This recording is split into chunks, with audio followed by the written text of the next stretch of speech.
Mark Twain once famously said, "Buy land, they're not making any more of it." And when you're standing out here on a day like this, you realize exactly what he meant. Every few years in business, I get the chance to list a property that really makes me stop in my tracks. A place that stands out from everything else on the market. It feels less like a piece of real estate and more like a family legacy. Something you really can build a life around. Today, I want to welcome you to Lawyers Road. We're looking at this 40 acres pristine Virginia tract with timber, 6 acres carved out for our home site, shop that's 40 by 60 on it, open 20 by 40 pole barn with active creeks and the kind of privacy you just can't find in a neighborhood. Now, if you know me, you know I'm an absolute sucker when it comes to a classic country Cape Cod with a wraparound porch. And this home is beautiful, but today we're doing things a little bit differently. We're doing the grand tour from the outside in. We're gonna spend some time with the owner himself. We're gonna ride around on his trails that he has cut out and get his words of his property and the farm that he has built here. If you've been dreaming about an escape where your family actually has some room to breathe, don't blink. You're not going to want to miss this one. We're going back, and this is my little range. Yep. My backstop, and I just put stumps there to stop the rounds more, and I piled up, any kind of trees I took down, I'll pile them up there so to give me a better backstop. Okay. I shoot long. It's about 200 meters from up there. Yeah. And then I use this also for pistol shooting, and that's oak, and that's very hard to put staples in. This is what I call the down range. I cleared this out a little bit, and I was going to extend my range down back to there and get a little bit farther. Almost squeaked out 300. Yep, almost. Supposedly there's a old gold mine real close to this, right over there on the other side of the creek, on my property. You ever gone exploring on it? Nah, I've actually gone metal hunting with my grandson, and I never got any gold. I've looked a lot. I never found any gold. And nobody has that. The people that I've let come never found any gold. Biggest problem I did 36 years ago, when I cleared all this stuff out myself, I pushed all the topsoil this way.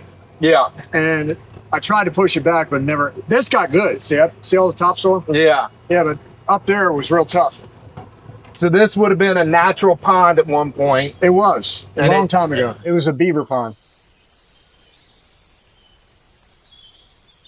The beaver pond was right here, and I've tried to help them. So I've dropped rocks in here all the time. They come and do it once in a while, but they haven't done it this year. So usually when they're busy here with the dam, that gets filled up. Plus, we've been in a wicked drought. Yes. But this creek has a pretty good amount of water in it still. Yeah, it's got water. I've only seen it almost stop one time in 20 years since. Actually, I've had this property for 30-some years, 36 years, I think.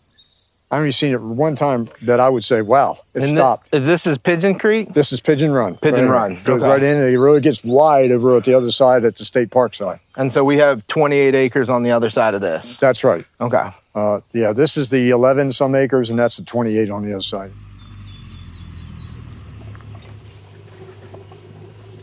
Now, I haven't been on this road in a while, but I used to come back and bush hog that back field that went with that prop 36 This is how acres. you get through? Yep. And I had 2 ways to get through. One was right here across the creek, that way. And a tree went down, and so I just said, I ain't going to go that way anymore. And so this is the way I've always been going when I was bush hogging. I didn't walk back there. This is what I thought. Look at that. Usually when the wind was blowing like this,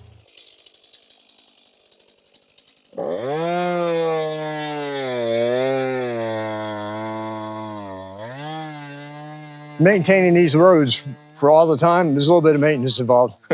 I hired to clear that 36 acres over there, and then I cleared it up better. And then I had them do a trail around the whole property. So that's where we're on right now. Thanks, Ben. There it is right there in front of us. Oh, yeah. You see where you used to mow around it? Yeah. That's a big oak. Been here a long time. Oh, and it's a stump sprout. Yeah. See how he splits? Yep. So that means that thing was mowed a long time ago. Yeah.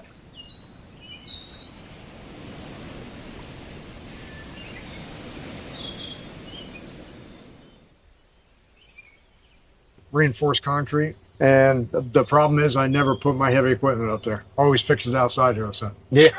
I got so much, had a gym in there and everything else, so I didn't fix it. So that's solid. That's solid concrete. Well, For the most part. For the most part. It's got gravel inside of it. Right. But for the most part, it's solid. I got 20 feet here. So 40. Yeah. Okay. So it's a 40 by 20. Yep. That's pretty. Actually, I thought about concrete and putting a pad in here and putting like garage doors on it one time. And That's a putting great insulation pole barn, on. Huh? That's a great pole barn. Yeah. But it served my purpose to keep it open with when I have all the other stuff. It's easy to get in and out. I didn't want any doors on it. We're on my property right now, and it's divided by that creek, and that creek comes through and joins with the other one. And that's what makes the boundary. Right Right here. Yeah, that's the boundary line, that creek right there. That's a nice knoll right here. Yeah. And that's the boundary line. So is that the 11 acres right there? Right in front of us. Right in front of us. Okay. Yeah. It's bounded by the 36 in the back. On the backside. Okay.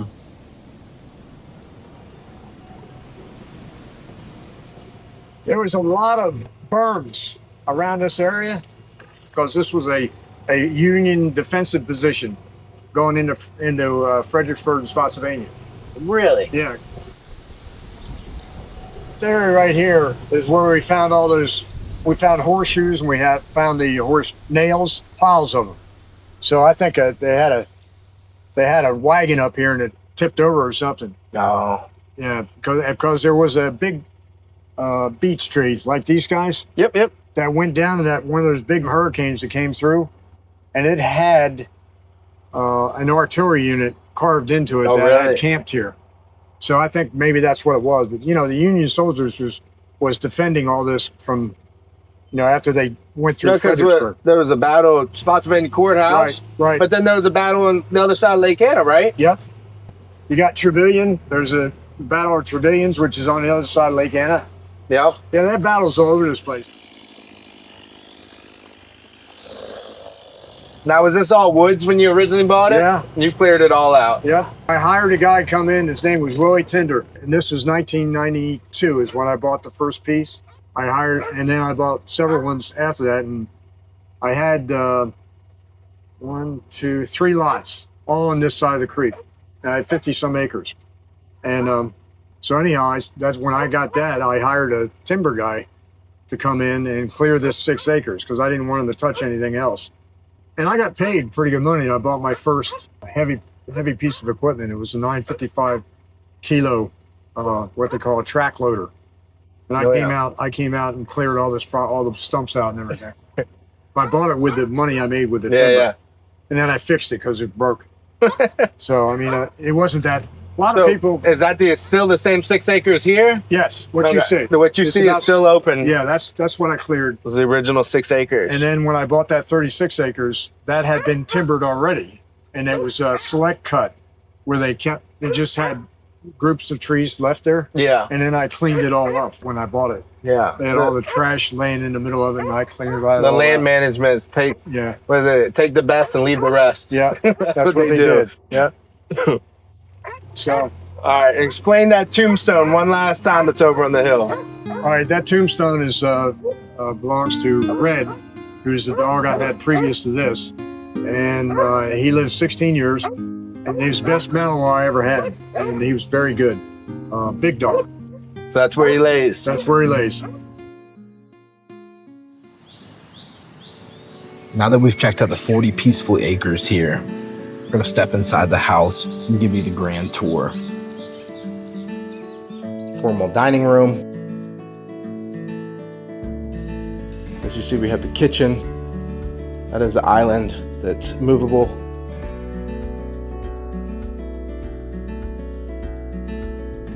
Go up the steps. This is what's pretty cool. We have its own suite above the garage with a shower, bath, the whole 9 yards. And you have this awesome sunroof off the back of the house. As you can see, we have our wraparound porch. It comes all the way to the back, but they also have this awesome area right here for entertainment, fireplace down in here, grill, cooking, the whole 9 yards. All right, so into the primary suite. So we have throne room here, single vanity, huge counter space, another single vanity, and then nice tile walk-in shower with dual heads. That will cover the first floor along with the bonus suite above the garage. This is the half story that's livable. The square footage is always going to be a lot less on the second floor. Mine personally is 2,000 square feet on the first floor and about 700 on the second floor. These are the dormers that are famous for Cape Cods. So that's bedroom 1. This is the now 3rd full bath we've seen. And now the 4th full bedroom. And now we're going to go to the basement. So the basement's really cool because this could make a pretty cool in-law suite or multi-generational. You do have kind of a wet bar down here that could very easily be into a kitchen. This 5th bedroom out of the way. Now, legally, it's not a 5th bedroom. We should disclose that. There's not a window here. Going here, we have our 4th full bath.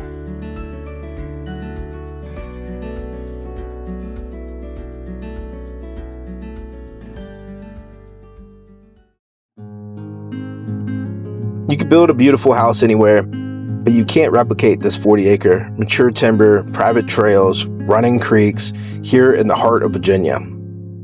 This is where you bring your kids or the grandkids on the weekends to ride ATVs, explore, hunt, maybe do a little bit of fishing, and completely forget everything from the hustle bustle of the city. As always, guys, I hope you enjoyed this tour. I really enjoyed it. I enjoyed hanging out with my client, getting his perspective on his farm before he moves on to the next chapter of his life. If you guys would like to tour this house or have any real estate related questions, feel free to reach out to me anytime. We'll leave all of our contact information in the description below. I'll see you guys on the next one.